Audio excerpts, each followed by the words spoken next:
There are hundreds of books, movies, and plays that tell the Christmas story in one way or another, but none quite like this one. It's called Mary's Son, A Tale of Christmas, and its author, Darryl Nyznyk, joins us now to tell us more. Welcome, Darryl.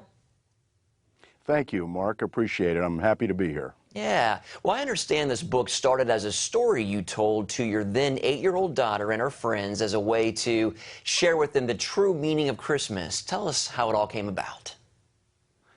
My daughter was having her 8th birthday. She's a Christmas Eve baby.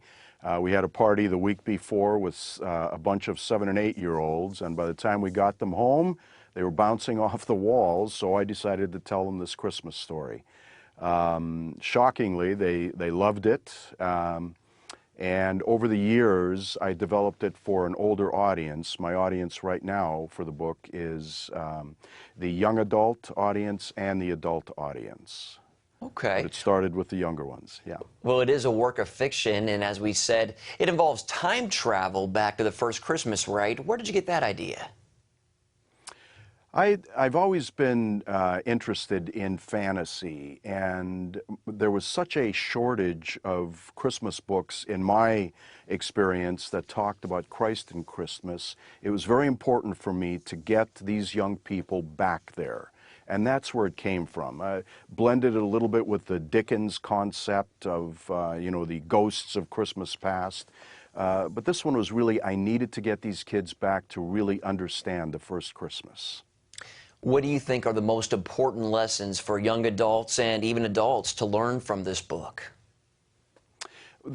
Primarily, there are two major lessons, and one of them that sticks with me, particularly in this day, is the fact that it's giving that's most important. That's what the female main character, Sarah, learns.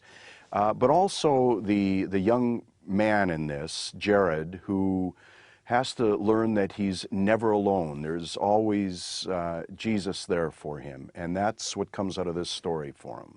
Wonderful. Well, what did you learn from writing this book? A couple of things. Probably the main thing, however, is how difficult it is to get good Christian product out into the market. Our society, particularly at Christmas time, seems to be so offended by it, and I found that very troubling, and I'm thrilled to have it out there now. We've overcome a lot of obstacles to get it out there. Yeah, it's almost a war to mention the name Christmas in some places. Thanks so much for writing this book. We appreciate it. And the book is called... Thank you very much, Mark. Yeah, thanks again for your time today, sir. The book is called, once again, Mary's Son, A Tale of Christmas by Darryl Nyznyk. Darryl, once again, thanks for being with us, and Merry Christmas. Merry Christmas to you and all of your listeners.